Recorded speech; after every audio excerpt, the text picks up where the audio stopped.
हमारे पास study material बहुत है।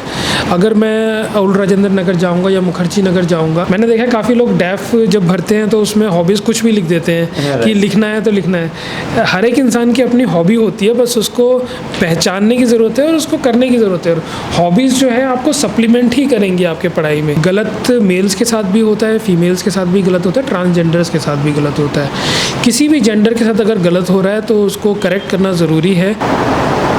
हेलो एवरीवन, तो आज हम आपको मिलवाने वाले हैं ऐसे शख्स जिन्होंने लगातार असफलताओं का सामना करते हुए सक्सेस को पाया है। और आज हमारे साथ हैं डॉक्टर नितिन साक्या सर, जो कि यूपीएससी भवन के पास जो एसडीएम ऑफिस है वहाँ पर पोस्टिंग हुई है। सर की हर कैंडिडेट का सपना होता है कि वो यूपीएससी भवन के साथ में जो डीएम ऑफिस है फिर या फिर एसडीएम ऑफिस है वहाँ पर पोस्टिंग हो, या फिर न्यू दिल्ली में हो, क्योंकि सभी का सपना होता है दिल्ली जैसे शहर में रहकर जॉब करना। तो आज हमारे साथ हैं डॉक्टर नितिन साक्या सर, उनके स्ट्रगल की जर्नी जानेंगे, क्योंकि सर को 12वीं में एडमिट कार्ड भी नहीं दिया जा रहा था और साथ में सर ने एमबीबीएस किया है। और जब सर 2018 में सिलेक्ट हुए तो वो पहले आईपीएस के पोस्ट पर सिलेक्ट हुए थे, उसके बाद देन वो आईएएस हुए। तो इन सब की जर्नी को हम डिटेल में कवर करेंगे। तो अभी तक आपने चैनल को सब्सक्राइब नहीं किया तो चैनल को सब्सक्राइब कर लीजिए, इस वीडियो को लाइक करें। सर आप अपना नाम और एजुकेशन बैकग्राउंड वगैरह बताएं। मेरा नाम डॉक्टर नितिन साक्या है और जो मैंने ग्रेजुएशन करी है वो मेडिकल साइंस से करी है। फिर मैंने post graduation anaesthesia critical medicine से करी फ्रॉम मौलाना मेडिकल कॉलेज। और उसके बाद मैंने जॉब करी मेडिसिन में, आईसीयू में जॉब करी। फिर मुझे लगा कि सिविल सर्विस की तैयारी करनी चाहिए और मैंने सिविल सर्विस की तैयारी शुरू करी। ओके, सो सर आप झांसी साइड से बिलोंग करते हो, तो सर आपको कब लगा कि आपको यूपीएससी जैसी जर्नी में आना चाहिए या फिर यूपीएससी की प्रिपरेशन करना चाहिए? क्योंकि आज से 3-4 साल पहले देखा जाए या 5 साल पहले देखा जाए तो काफ़ी कम गूगल या यूट्यूब वगैरह थे, तो इन्फॉर्मेशन की काफ़ी कमी रहती थी। जब मैं अपनी मेडिकल की पढ़ाई कर रहा था तब मुझे लगा कि जो हेल्थ केयर है वो काफ़ी सारी चीज़ों से इम्पैक्ट होता है। कि फॉर एग्ज़ाम्पल अगर कोई फीमेल अपने माल नरिशमेंट के ट्रीटमेंट के लिए हॉस्पिटल में आ रही है तो ज़रूरी नहीं कि सिर्फ उसके पास हेल्थ का इशू है, हो सकता है कि उसके पास जॉब ना हो जिसकी वजह से वो खाना ना खा पा रही हो, या सोशल इश्यूज़ हों कि उसको घर में जो है नेग्लेक्टेड फील करवाया जा रहा हो, या फिर उसको गवर्नमेंट स्कीम्स के बारे में ना पता हो कि उसको जो राशन है या जो खाने की जो व्यवस्था सरकार की तरफ से वो कैसे पहुंचाई जा रही है। तो मुझे लगा कि इन सब चीज़ों के ऊपर काम करना ज़रूरी है, तभी हम हेल्थ केयर सेक्टर के ऊपर काम कर सकते हैं। तो वहाँ से मेरा एक इंटरेस्ट जागृत हुआ कि या तो मुझे एनजीओ सेक्टर में जाना है या मैनेजमेंट सेक्टर में जाना है। लेकिन मेरा आईएएस में भी जो हैदराबाद में मैनेजमेंट का इंस्टीट्यूट है प्लस आईआईएम है, वहाँ का भी एग्ज़ाम मैंने क्लियर किया था मैनेजमेंट के लिए। लेकिन फिर वहाँ के फाइनेंशियल जो फ़ीस थी काफ़ी ज़्यादा थी, करीब 20-30 लाख की उस वक्त फ़ीस हुआ करती थी। तो मुझे लगा कि इतना तो मैं अफोर्ड नहीं कर पाऊँगा, तो मुझे सिविल सर्विस में आना लगा कि वहाँ पे आके मेरे पास एक तो पावर भी ज़्यादा रहेगी और जो एक तरह का जो फाइनेंशियल बर्डन है वो भी मेरे पास नहीं होगा इस तरह का। ओके, सो कहीं ना कहीं सर जब मैं एक छोटा स्टूडेंट था तो मैंने एसडीएम और डीएम को देखकर ही यूपीएससी की जर्नी के बारे में सोचा था। तो सर आपके साथ भी कहीं ऐसा सीन हुआ कि आपने किसी डीएम को देखा हो, काफिला देखा हो, उससे मोटिवेट हुए हो? जी बिल्कुल, जैसे झांसी ऐसी जगह है या बुंदेलखंड रीजन है, जितनी भी ये गांव हैं, गांव देहात का एरिया है, वहाँ पे एसडीएम डीएम की पावर बहुत ज़्यादा होती है और वो एक सेंटर ऑफ अट्रैक्शन होता है।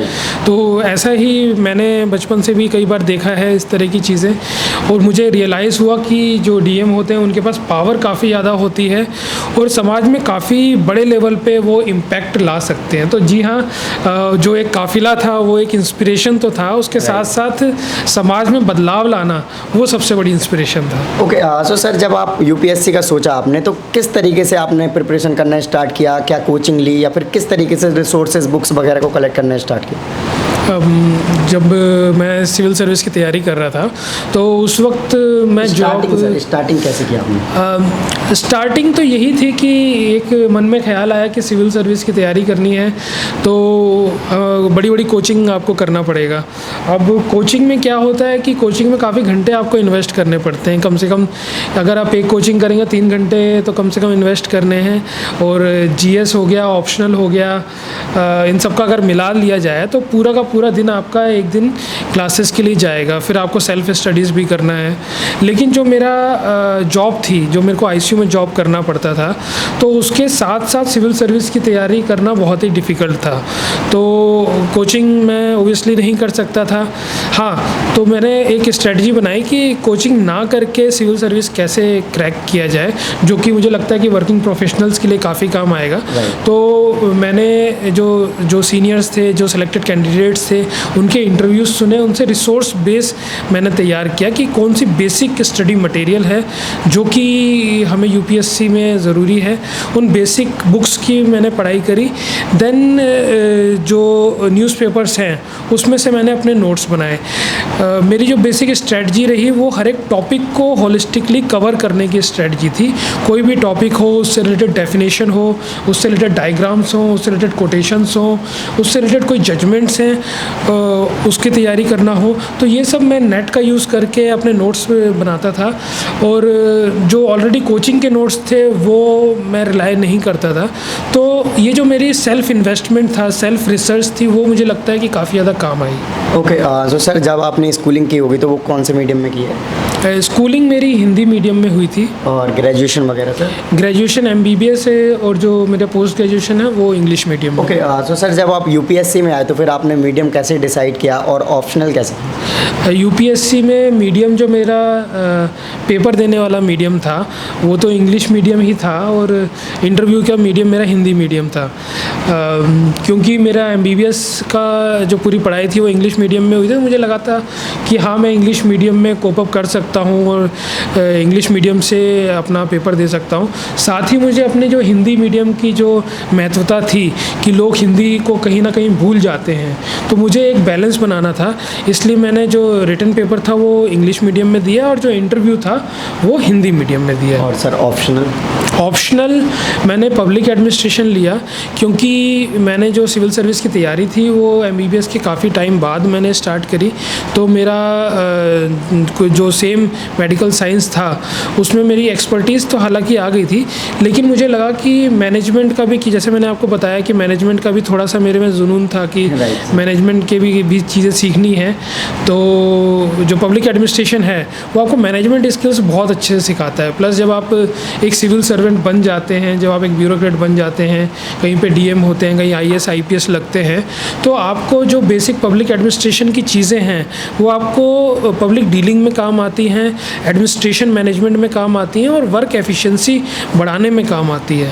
तो मेरे को काफ़ी लोगों ने हालांकि ये भी कहा कि पब्लिक एडमिनिस्ट्रेशन उस वक्त काफ़ी डाउन जा रहा था, काफ़ी स्कोरिंग सब्जेक्ट नहीं था, उसके बावजूद भी मैंने पब्लिक एडमिनिस्ट्रेशन को चूज़ किया। ओके, सो सर जैसे कि आपने 4th अटैम्प्ट दिए यूपीएससी के, तो फर्स्ट अटैम्प्ट में आप इंटरव्यू तक पहुँचे, 10 मार्क्स से रह गए थे। दूसरे में आपका मेंस हुआ, मेंस लिखा आपने, और तीसरे में आपका प्रीलिम्स भी नहीं हुआ, और फिर फाइनली आपका 4th अटैम्प्ट में सिलेक्शन हुआ। तो सर इस जर्नी के बारे में बताइए सर, क्योंकि ये जर्नी काफ़ी इंटरेस्टिंग रही होगी कि फर्स्ट अटैम्प्ट में तो इंटरव्यू पहुँच गए, लास्ट में फिर ये। पहला जब मैंने अटैम्प्ट दिया था तो मेरा प्रीलिम्स क्लियर हुआ, देन मेंस क्लियर हुआ, फिर इंटरव्यू भी क्लियर हुआ। तो मुझे तो लग रहा था कि भाई यूपीएससी जो है बहुत ही इजी चीज़ है, भाई मैंने सही स्ट्रेटजी पकड़ ली है, और इस बार बस रिज़ल्ट का वेट कर रहा था मैं कि बस अब आईएएस बन जाएंगे, कलेक्टर साहब बन जाएंगे, कहीं जाके बैठेंगे। लेकिन जब फाइनल रिज़ल्ट आया तो उसमें 10 मार्क्स कम थे, तो तब मुझे रियलाइज़ हुआ कि कहीं ना कहीं कुछ कमी रही है। फिर सेकंड अटैम्प्ट दिया, उसमें मैं इंटरव्यू तक ही नहीं पहुंचा, जस्ट मेंस मैंने लिखा था। थर्ड अटैम्प्ट में मेरा प्रीलिम्स भी क्लियर नहीं हुआ, तो एक रिवर्स वाली जर्नी जा रही थी। तो मुझे लग रहा था कि एक सेल्फ डिटोरेशन हो रहा है कि एक शख्स जो पहले इंटरव्यू लेवल तक पहुंचा हो, वो उसका प्रीलिम्स भी क्लियर ना हो, तो एक झटका लगता है सबको। और काफ़ी सारे स्टूडेंट्स हैं उनको भी ये रिलेट कर सकते हैं। तो लास्ट अटैम्प्ट मेरा उसके बाद बचा था, एक तरह से हिम्मत में हार गया था, लेकिन फिर भी पेरेंट्स ने, दोस्तों ने मोटिवेट किया कि भाई लास्ट अटैम्प्ट है, अपनी जी जान से आप पढ़ाई करिए, और होगा होगा, नहीं होगा तो नहीं होगा। तो लास्ट अटैम्प्ट मैंने जितना भी टाइम था मेरे पास उसको इन्वेस्ट करके मैंने पूरी पढ़ाई करी, और फाइनली आ गई यूपीएससी लिस्ट में। जी ओके, सो सर आपने उस दौरान अपने आप को स्टे मोटिवेट कैसे रखा सर? देखिए मैं अपनी स्ट्रेटजी सारे स्टूडेंट से भी यही शेयर करता हूँ कि ये यूपीएससी की जो जर्नी है थोड़ी लंबी जर्नी होती है। इसमें पेशेंस की बहुत ज़रूरत होती है, मोटिवेशन की बहुत ज़रूरत है। आपको अपने फैमिली फ्रेंड्स की काफ़ी ज़्यादा ज़रूरत पड़ेगी जो आपको टाइम टू टाइम मोटिवेट करेंगे। मैं भी ऐसे ही करता था। मैं भी अपना जो शेड्यूल था वो इस तरह से बनाता था कि एक दिन रिलैक्सेशन के लिए रखता था। हफ्ते में 7 दिन होते हैं, 5 दिन का मैं शेड्यूल बनाता था। छठवां दिन जो था वो बैकअप के लिए रखता था कि 5 दिन की जो पढ़ाई है वो नहीं हो पा रही है तो छठवें दिन उसका बैकअप रहेगा। और 7वां दिन जो है वो मेरा मोटिवेशन के लिए रहेगा। उस दिन मैं घर वालों के साथ घूमने जाऊंगा, मूवी देखनी है वो देखूंगा, दोस्तों के साथ जो एक यंगस्टर का एक ड्रीम होता है कि दोस्तों के साथ घूमना, मार्केट जाना, सीपी में घूमना, तो वो सब चीज़ें हम भी करते थे संडे के दिन। तो एक दिन जो था वो मोटिवेशन और रिलैक्सेशन के लिए पूरा डेडिकेटेड था। ओके सो सर, जैसे कि अभी आप स्टूडेंट्स को बता रहे थे तो काफ़ी स्टूडेंट्स आपसे बात कर रहे थे, तो सर कहीं ना कहीं स्टूडेंट्स में आजकल क्या है कि यूपीएससी की प्रिपरेशन करना है तो वहाँ की सारी चीज़ें छोड़ देनी चाहिए, कुछ भी नहीं करना चाहिए। तो सर इस पे आप क्या कहना चाहोगे? और जैसे कि मेरा व्यू है तो मुझे लगता है कि साथ में कुछ ना कुछ तो करते रहना चाहिए यूपीएससी की प्रिपरेशन। देखिए, अगर आपके पास साइमल्टेनियसली कोई जॉब अपॉर्चुनिटी है तो उन लोगों को मैं कहूँगा कि आप जॉब भी कंटिन्यू रखिए और साइमल्टेनियसली प्रिपेयर करिए। जैसे मैं करता था, मेरी जॉब भी चलती थी, साइमल्टेनियसली प्रिपेयर करता था। और जो ये होता है कि सोसाइटी से पूरा कट ऑफ हो जाना है, किसी से इंटरेक्शन ही नहीं रखना है, कमरा बंद कर लेना है, बस पढ़ते रहना है, तो वो चीज़ नहीं होनी चाहिए। क्योंकि मेडिकल रीजंस भी हैं उसके कि आपका जो टेम्पो होता है पढ़ाई करने का वो एक लेवल तक बनता है, लेकिन अगर आप लगातार अपनी बॉडी को स्ट्रेस देते जा रहे हैं तो बॉडी भी एक लेवल पे आके थक हार जाती है। तो जो सोशल इंटरेक्शंस हैं या जो आपकी हॉबीज़ हैं उसको कंटिन्यू रखना बहुत ज़रूरी है। हाँ, उसको लिमिटेड टाइम आपको देना चाहिए और वो जो आपका इंटरेक्शन है उसको एज अ मोटिवेशन आप यूज़ करिए। जैसे कि अगर आप 5 दिन के लिए आपको जो शेड्यूल आपने बनाया है वो आपके 5 दिन का आपका शेड्यूल कंप्लीट हो गया है तो आपके पास इंसेंटिव होना चाहिए कि भाई आप जो है अब जाके अपने इस दोस्त से जाके मिलेंगे, वो आपका इंसेंटिव है। आप जाके मूवी देखेंगे, वो आपका इंसेंटिव है। तो अपने शौक को भी पूरा करिए, बस लिमिटेड वे में पूरा करिए और उसको एज अ मोटिवेशन में कन्वर्ट करिए। ओके सो सर, जैसे कि आपने फर्स्ट अटैम्प्ट दिया था और उसके बाद जो 4th अटैम्प्ट रहा उसके बीच में आपके 2 अनसक्सेसफुल अटैम्प्ट रहे, तो सर उसमें क्या कमियां रहीं जो कि आपने की हैं और वो स्टूडेंट्स को नहीं करनी चाहिए? कमियां ये थी कि एक तो ओवर स्टडीज़ हो जाता है कि हमारे पास स्टडी मटेरियल बहुत है। अगर मैं उल राजेंद्र नगर जाऊंगा या मुखर्जी नगर जाऊंगा तो एक कोचिंग सेंटर का मटेरियल देखूंगा, उसका उठा लूँगा, फिर दूसरे कोचिंग का उठा लूँगा और आखिरी में क्या होगा, मैं फ़र्स्ट रीडिंग तो सबकी दे दूँगा लेकिन उसका रिवीजन नहीं कर पाऊँगा। तो ये मेरे को काफ़ी हद तक ये लगता है मुझे एक डिसएडवांटेज था कि हम जो स्टूडेंट हैं वो पढ़ते ज़्यादा हैं, रिवाइज़ कम करते हैं, एनालाइज कम करते हैं। तो इस चीज़ के ऊपर मैंने फोकस लास्ट अटैम्प्ट में दिया कि मैंने पढ़ा कम, एनालाइज ज़्यादा किया चीज़ों को, रिवाइज़ ज़्यादा किया, तो वो मेरे में क्रिएटिविटी लेके आया, इनोवेशन लेके आया और मैं जो आंसर्स जो मेरे को लिखने थे उनके साथ जस्टिस कर पाया। ओके सो आपका कहने का मतलब है कि आपने कम रिसोर्सेज को फॉलो किया और रिवीजन ज़्यादा किया। यस जी, हमें पढ़ना कम है, बेसिक्स को अपने स्ट्रॉन्ग करना है, रिवीजन ज़्यादा करना है और टॉपिक्स को इंटर रिलेट करना है। ये सब जितना ज़्यादा हम सोचेंगे, जितना ज़्यादा एनालाइज करेंगे, जो प्रैक्टिकल चीज़ें हैं, करंट अफेयर्स हैं, उनको हम बेसिक से कैसे रिलेट करेंगे, ये सब सिर्फ आप कर सकते हैं। कोचिंग सिर्फ आपको गाइडेंस दे सकता है। तो मेरे हिसाब से आप पढ़िए कम, रिवाइज ज़्यादा करिए, इंटर रिलेट ज़्यादा करिए और सोचिए ज़्यादा।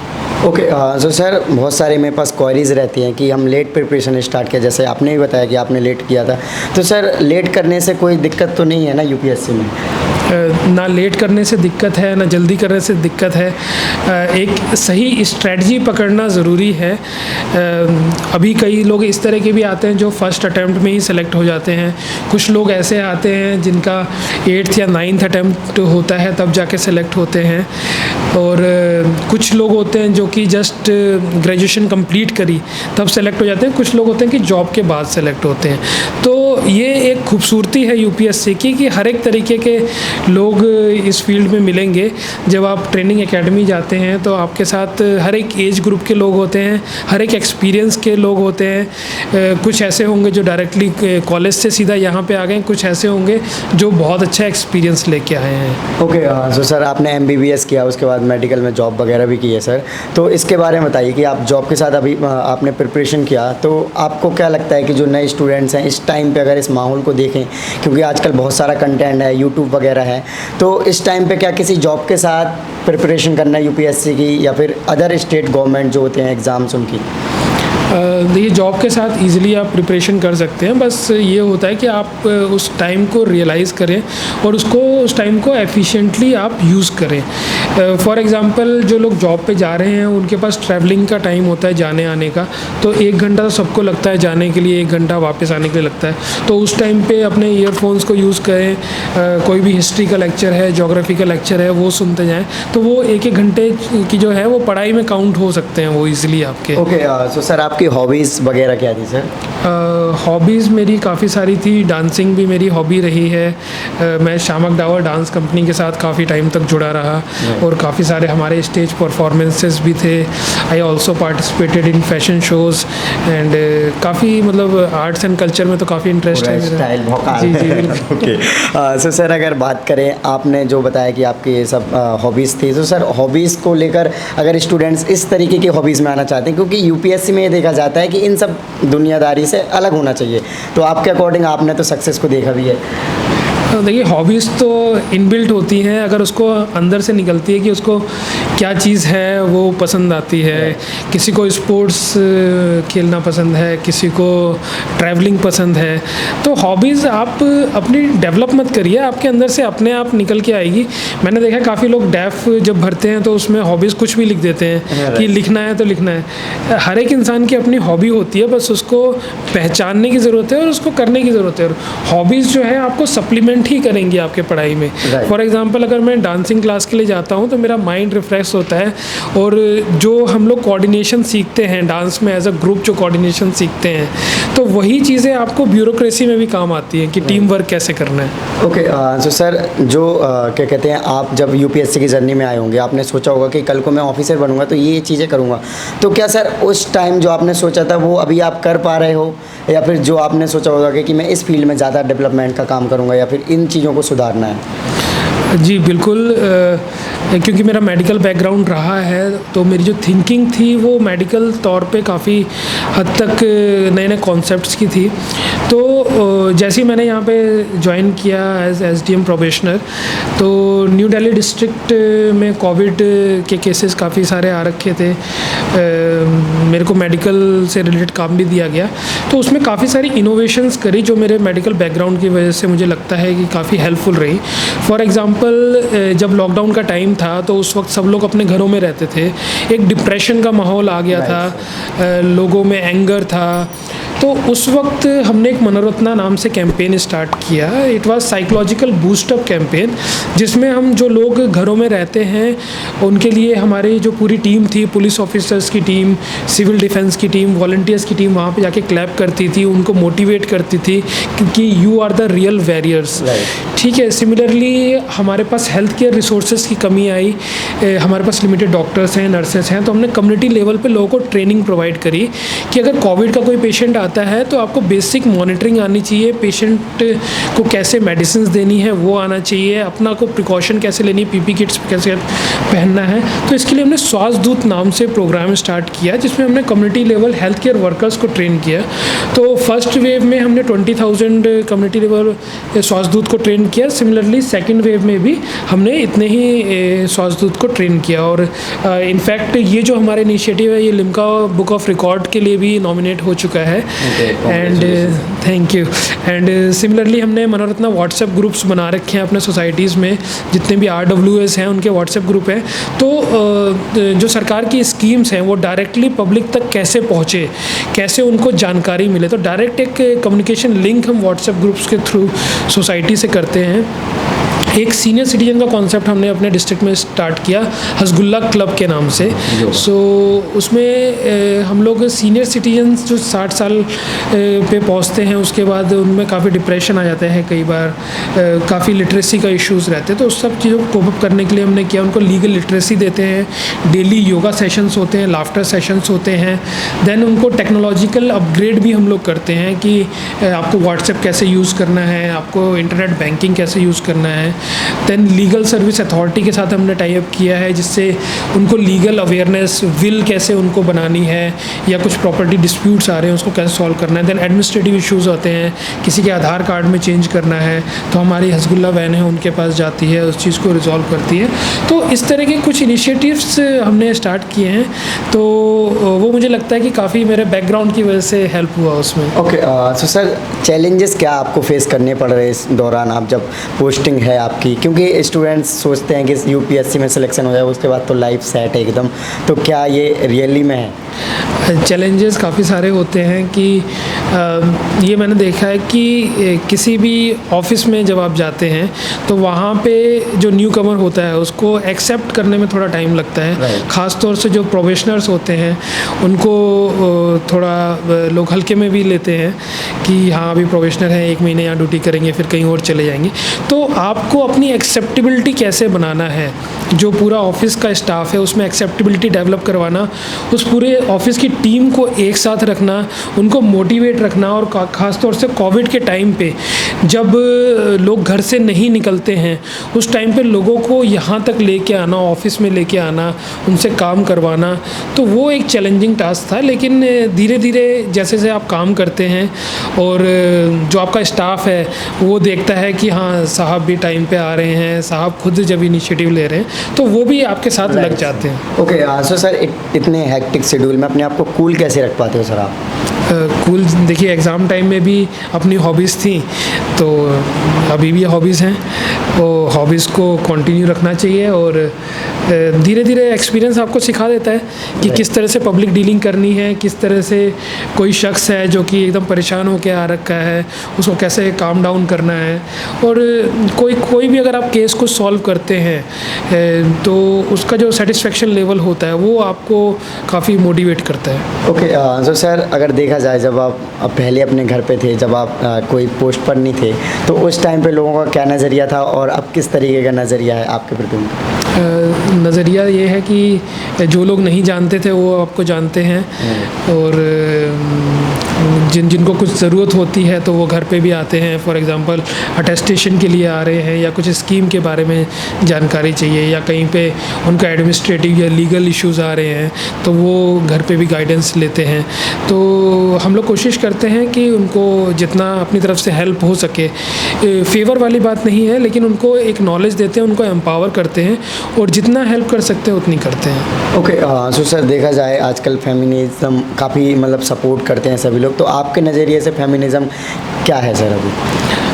देखिए, एक इक्वालिटी वाली बात है। इनफैक्ट फेमिनिज़म ही नहीं, ट्रांसजेंडर के बारे में भी मैं बात करना चाहूँगा कि हमारे पास मेल्स हैं, देन फीमेल्स हैं, then we have a transgender community.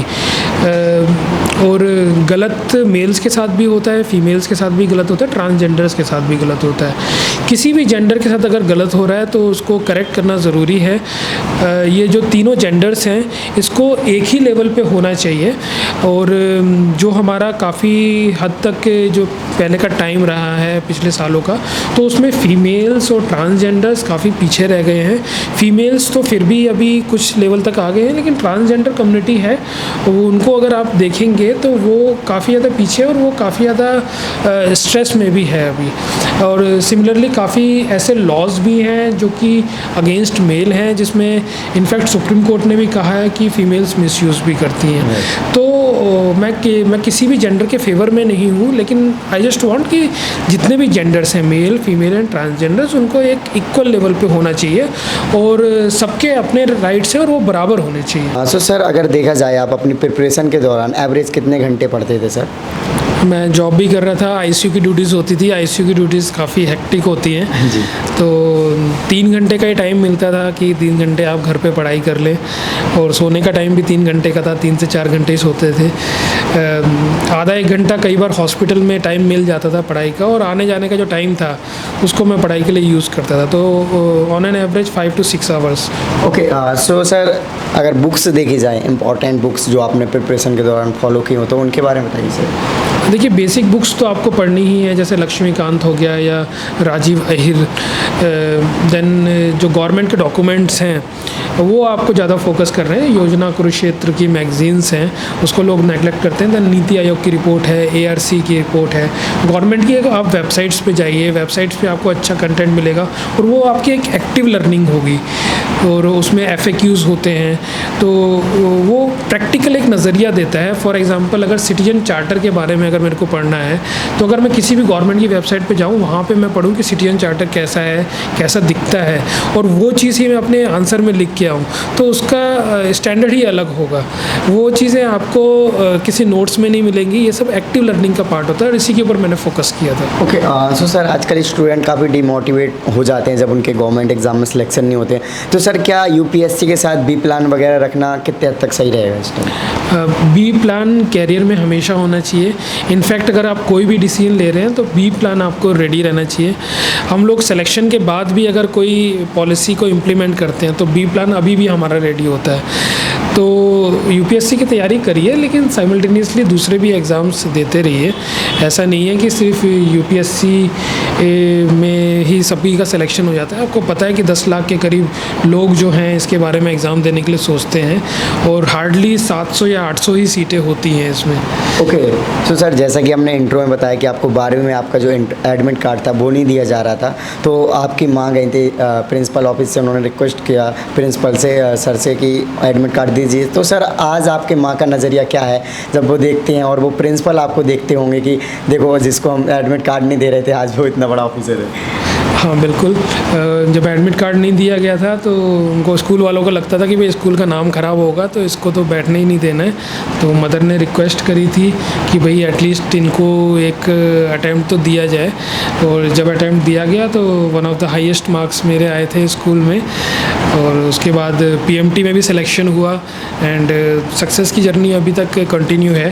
तो अब जब मदर और फादर जब देखते हैं इस चीज़ को, सक्सेस को, तो ओबियसली उनको प्राउड फील होता है। रिलेटिव्स का भी फ़ोन आता है उनके पास, या मेरी फेसबुक की पोस्ट देखते हैं तो काफ़ी अच्छा लगता है। इनफैक्ट मेरी मदर तो मेरी फेसबुक की पोस्ट पे भी काफ़ी कमेंट करती हैं, वो इतनी ज़्यादा एक्टिव हैं, तो काफ़ी प्राउड फीलिंग होती है ना। ओके, सो सर जैसे कि प्रिपरेशन के दौरान काफ़ी आपने डिमोटिवेशन को देखा है, तो आजकल क्या स्टूडेंट्स ना करें जिससे उनको डिमोटिवेशन फेस में ना जाना पड़े?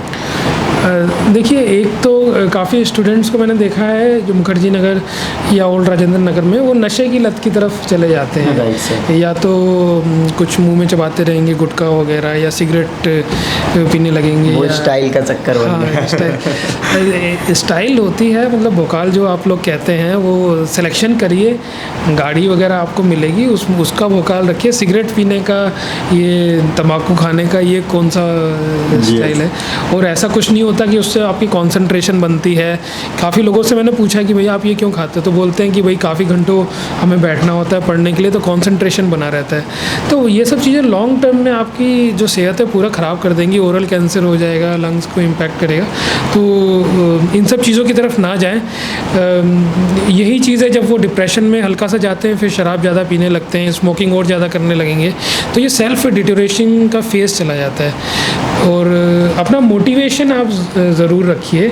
म्यूज़िक सुनना है, डांस करना है, कहीं पे टूर पे जाना है, वो सब चीज़ें रखिए। अच्छे दोस्तों से घिरे रहिए, जो लोग आपके बारे में पॉजिटिव सोचते हैं उनके साथ रहिए।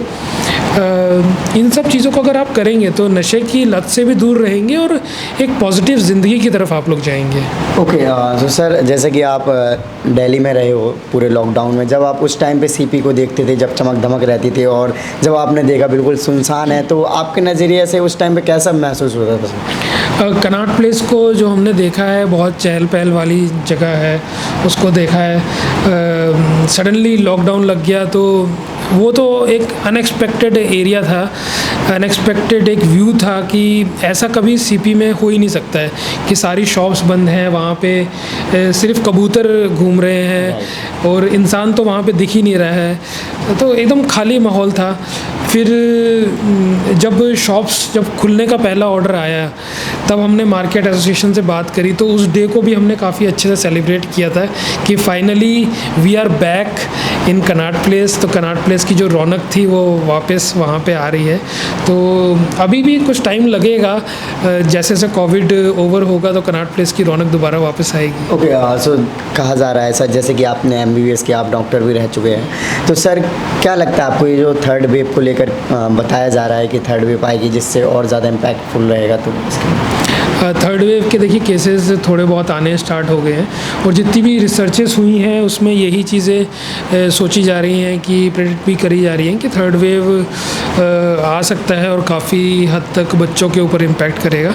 लेकिन गवर्नमेंट उसके लिए प्रिपेयर है, पब्लिक भी प्रिपेयर है, वैक्सीनेट हो रखे हैं लोग, बच्चों के लिए भी वैक्सीनेशन जो है जल्द ही अवेलेबल हो जाएगी। गवर्नमेंट के जो हॉस्पिटल्स हैं वो भी अब रेडी हो चुके हैं, तो थर्ड वेव अगर आती भी है तो उसका इम्पैक्ट काफ़ी कम होगा। ओके, सो सर आप इतने बिजी शेड्यूल में रहते हो आजकल, तो सर अपने पर्सनल लाइफ को आप टाइम दे पाते हो तो कितना टाइम? बिल्कुल टाइम दे पाते हैं। टाइम मैनेजमेंट अगर आपका अच्छा है तो आप अपने फैमिली फ्रेंड्स को प्रॉपर टाइम दे सकते हैं, अपने लिए जो आपके इंटरेस्ट हैं उसको भी आप पूरा कर सकते हैं, क्योंकि वर्क लाइफ और प्राइवेट लाइफ में एक बैलेंस आपको बना के रखना है, तभी आप सक्सेसफुल होते हैं। रियल हैप्पीनेस वही है आपकी। ओके, सो सर आपने जैसे कि बताया कि आप मैनेज कर लेते हो, तो सर बहुत सारे स्टूडेंट्स अभी स्टडी को भी मैनेज नहीं कर पाते हैं, तो उनको क्या करना चाहिए स्टडी में? वो अपना टाइम शेड्यूल बनाएं, एक बैकअप रखें कि जब टाइम शेड्यूल अगर कंप्लीट नहीं हो पा रहा है उनके स्टडी, तो वो उस बैकअप डे में उस चीज़ को कंप्लीट करें और एक दिन जो है वो अपने लिए रखें। तो इस तरह का शेड्यूल बनाएंगे तो अच्छा रहेगा। लोग क्या करते हैं पूरे 7 दिन का शेड्यूल बनाते हैं और वो कभी कंप्लीट नहीं होता है और अगले 7 दिन का शेड्यूल रेडी होता है उन्हें कंप्लीट करने के लिए, तो उनमें डिप्रेशन आ जाता है, एंगर आ जाता है। तो आप एक बफर रखिए और अपने लिए भी टाइम दीजिए। ओके, सो सर आपने एक बुक लिखी है जिसका नाम क्वांटम जंप है, जो कि स्टूडेंट्स में भी काफ़ी पॉपुलर है, तो सर उसके बारे में बताइए। जैसे मैंने बताया कि जब मैं पढ़ाई कर रहा था तो मुझे पता चला कि किसी टॉपिक को एक होलिस्टिक वे में हमें तैयार करना है। उसकी डेफिनेशंस के बारे में पता होना चाहिए, उससे रिलेटेड डायग्राम्स के बारे में पता होना चाहिए, उससे रिलेटेड सुप्रीम कोर्ट की जजमेंट्स हैं, आर्टिकल्स हैं, कॉन्स्टिट्यूशनल आर्टिकल्स या कोटेशंस क्या हैं, ये सब चीज़ें पता होनी चाहिए। तो वो सब चीज़ें इकट्ठी करने में बहुत टाइम लगता है स्टूडेंट को, तो वो चीज़ें जितनी भी मैंने इकट्ठी करी थी वो मैंने इस बुक में डाली हैं ताकि स्टूडेंट्स का टाइम काफ़ी हद तक बचे। तो जिस भी स्टूडेंट ने ये बुक पढ़ी है तो उसको काफ़ी टाइम सेविंग लगा है और काफ़ी अच्छा रिव्यूज़ आ रहे हैं इसके। ओके, तो सर आपके कहीं ना कहीं कोई मोटिवेशन के सोर्स रहे होंगे या कुछ पर्सनालिटीज़ जिनको आप काफ़ी फॉलो करते होंगे, तो उनके बारे में बताइए। पर्सनैलिटीज़ एज सच की मैं अपने पेरेंट्स को ही फॉलो करता हूँ कि जो उन्होंने अभी तक स्ट्रगल किया है लाइफ में, कि फ्रॉम ए रूरल बैकग्राउंड वो स्ट्रगल करते रहे, मेरे को पढ़ाया लिखाया, तो वो एक मोटिवेशन का सोर्स था। मेरी मदर जो कि ग्रेजुएट थी, उसके बाद भी उन्होंने जॉब छोड़ के सिर्फ मेरी परवरिश के लिए सारा टाइम डिवोट किया ताकि मैं पढ़ सकूं आराम से। तो ये सब चीज़ें मोटिवेशन का सोर्स रहा है और उसी ने मेरे को एक आप कह सकते हैं स्कूल में एक बिगड़ा लड़का जो था उसने स्कूल में अच्छे मार्क्स लेके आया, देन पीएमटी का एग्ज़ाम निकाला, फिर यूपीएससी क्लियर किया। तो यही सब चीज़ें हैं। सो आपके फादर बेसिकली क्या करते हैं? मेरे फादर अभी रिटायर हो चुके हैं, वो दूरदर्शन में पहले जॉब करते थे। ओके, सो सर लास्ट में जो नए कैंडिडेट्स हैं जो यूपीएससी की जर्नी में आना चाहते हैं उनके लिए क्या मैसेज रहेगा सर? उनके लिए मैं यही कहना चाहूँगा कि सफलता जो है वो एक चुनौती है और अगर वो असफल होते हैं तो उस असफलता का उन्हें कारण जो है उसको एनालाइज़ करना चाहिए और जो उनका असफलता का कारण है, अगर जिस दिन उन्होंने उस चीज़ को एनालाइज़ कर लिया, उसको इम्प्रूव कर लिया, तो उस दिन वो सफल हो जाएंगे। Okay, so thank you so much sir अपना कीमती टाइम देने के लिए। सो गाइस, देखा आपने, सर ने डिटेल में अपनी जर्नी को शेयर किया, साथ में उन्होंने ये भी बताया कि आपको स्टे मोटिवेट कैसे रहना चाहिए और भी तमाम प्रकार की चीज़ें इस वीडियो में कवर की गई हैं। सो आई होप इससे आप मोटिवेट हो गए। तो अभी तक आपने चैनल को सब्सक्राइब नहीं किया तो चैनल को सब्सक्राइब कर लीजिए, इस वीडियो को लाइक करें एंड आपके जो भी क्वेरीज होते हैं आप हमें इंस्टाग्राम एंड फेसबुक पर मैसेज कर सकते हैं। इन सभी की लिंक वीडियो के डिस्क्रिप्शन में। जय हिंद।